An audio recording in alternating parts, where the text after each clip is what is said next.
Hello everyone, welcome to another episode of Broke Girls Art School.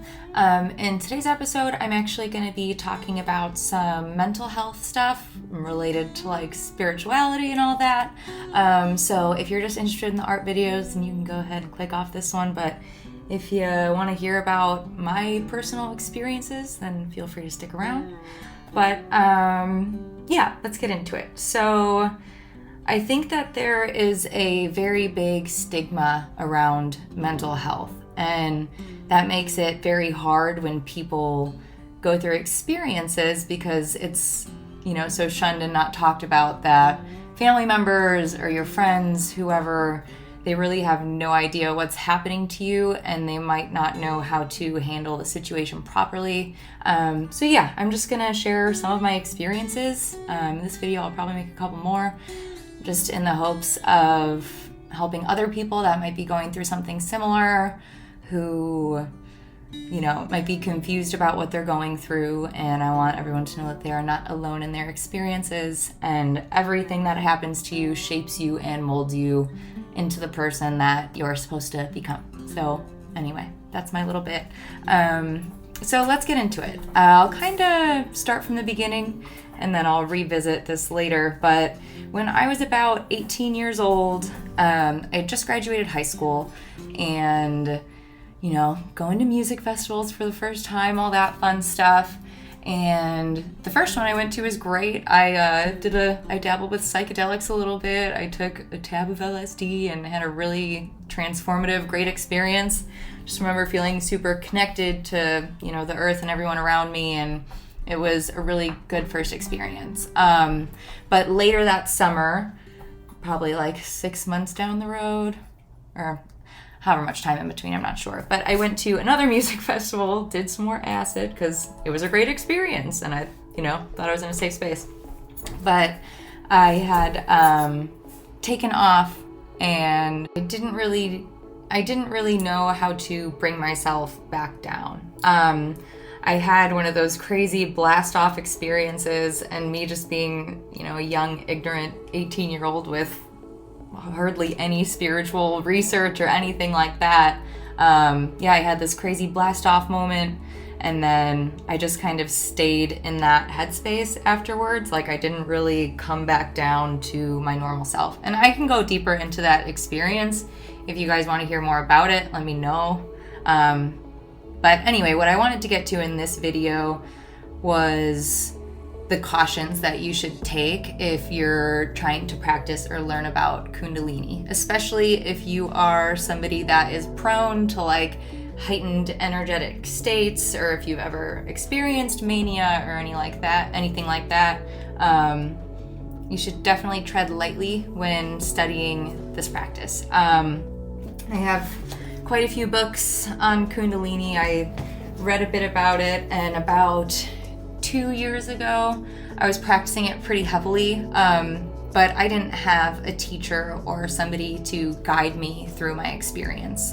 So it was, me just finding different practices, different breathwork modalities, and, just trying to raise up. The practice of Kundalini is you basically have like a coiled serpent energy that sits in your root chakra, which is your lowest chakra.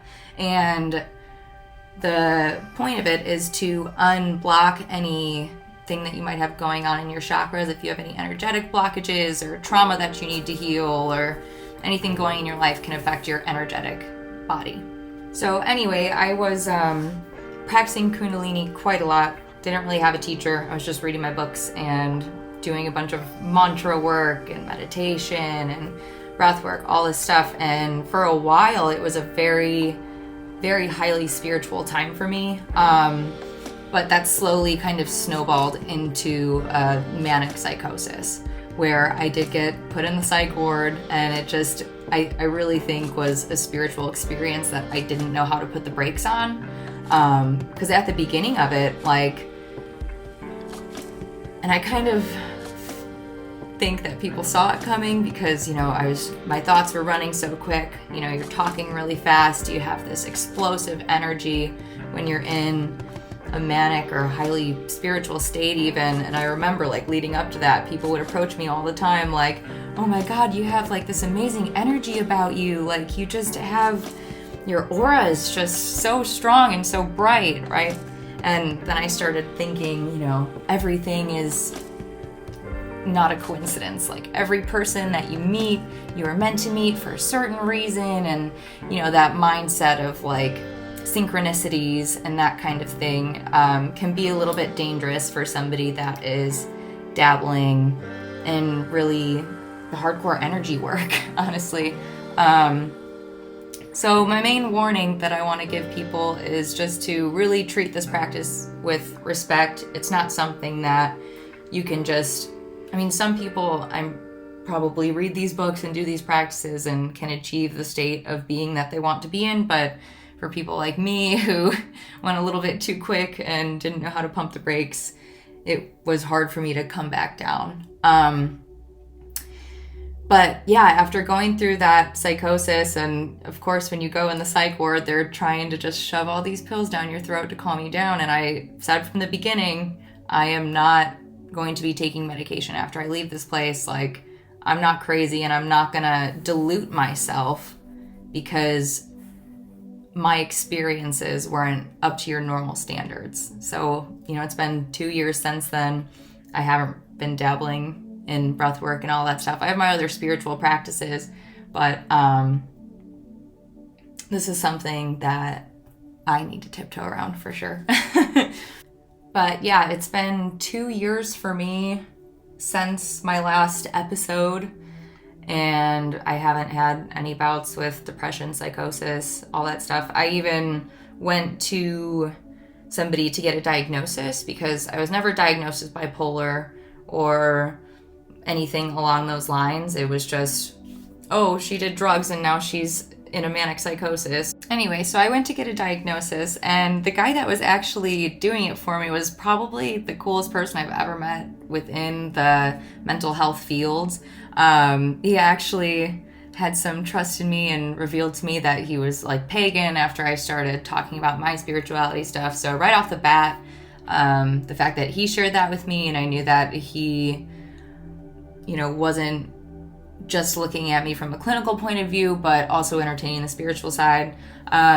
He didn't diagnose me with bipolar or anything like that. He diagnosed me with an adjustment disorder with, I have it right here actually.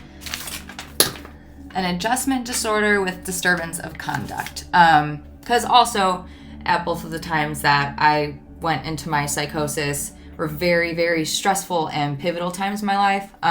The first time after I did the acid, I was about to be going into college, you know, fresh out of high school. It was my senior year summer. And then the last time I went through a psychosis, 2 years ago during the Kundalini stuff, I was working 2 different jobs, you know, driving an hour to work and back to do a tattoo apprenticeship.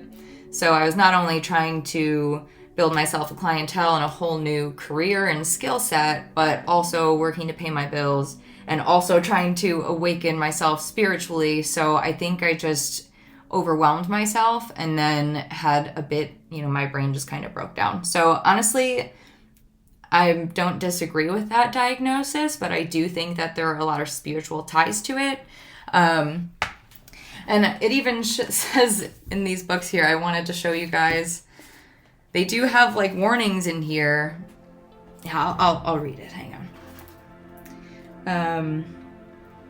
Talking about one of the kinds of Kundalini awakening, which is the pranayama method. It says, this form of Kundalini awakening is always accompanied by certain experiences, and for one who is not sufficiently prepared mentally, physiologically, psychically, and emotionally, these experiences can be terrifying.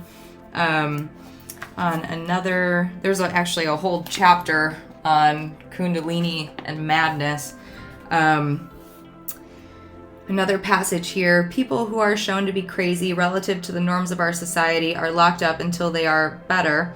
Yet by what criteria are they judged insane? How do we know the difference between insanity and the ecstasy of enlightenment? Is it by superficial external appearances that we sense with our limited sensory apparatus, or is it by some deeper inner fear that we are motivated by to judge others insane because they do not behave like the majority. Some of the people in the West who are locked up as insane would be recognized in the East as having undergone higher spiritual experiences. During the last few centuries, many unfortunate people whose Kundalini had awakened were sent to mental hospitals and given drugs, electric shocks, and other inappropriate treatments. Another passage, in India, the situation is quite different. There, when an individual expresses some abnormal symptoms, makes some very peculiar gestures, or speaks of extraordinary dreams, it is understood that he is experiencing events beyond the mind. The Hindu belief is that the consciousness is not the finished product of nature, but is subject to evolution, and between one state of being and the next, there is a crisis. When strange symptoms occur in someone, it is believed that his consciousness is undergoing evolution. And I do definitely think that that last statement struck true for me, because in both situations, after I went through my spiritual emergency, psychosis, whatever you want to call it, those were both times my episodes put me on a completely different life path that saved me a lot of time in figuring things out in life. And here's what I mean by that. So if I hadn't have had my first episode of psychosis, I definitely would have gone to some 4-year school, getting some degree that would not end up pertaining to me, because I know I'd probably just be ending up doing what I'm doing now, which is tattooing or something related to art. So it kind of kept me from, wasting those 4 years to get a degree in something that I probably was going to change my mind on anyway. So I ended up doing massage therapy, met some really cool people through that, learned about energy, and, was able to add a lot to my spiritual practice through like massage school. And I did massage for probably 2 years after that. And then after my massage days and throughout that, I worked in the service industry. So I started bussing tables and then ended up waitressing.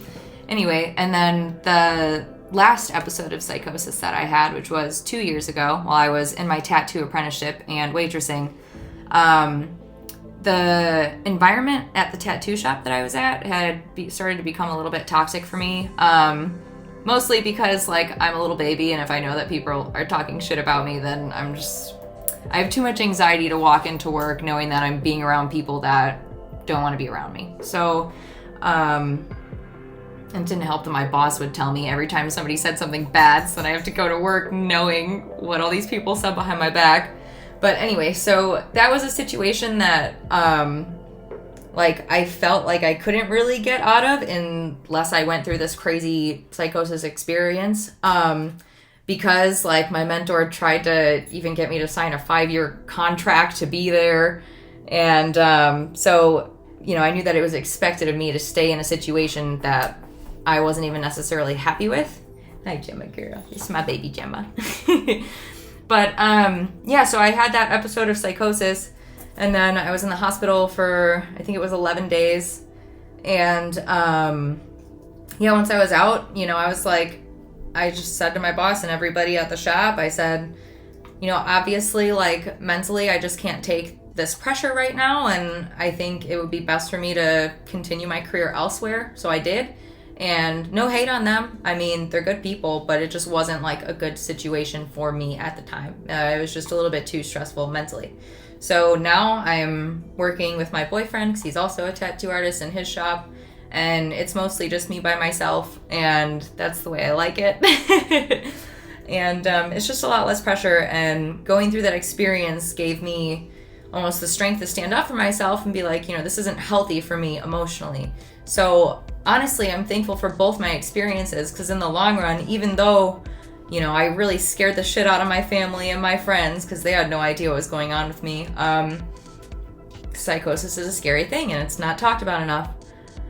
But they saved me a lot of time in the long run for discovering what path I wanted to be on, what my goals were, how to set my own boundaries.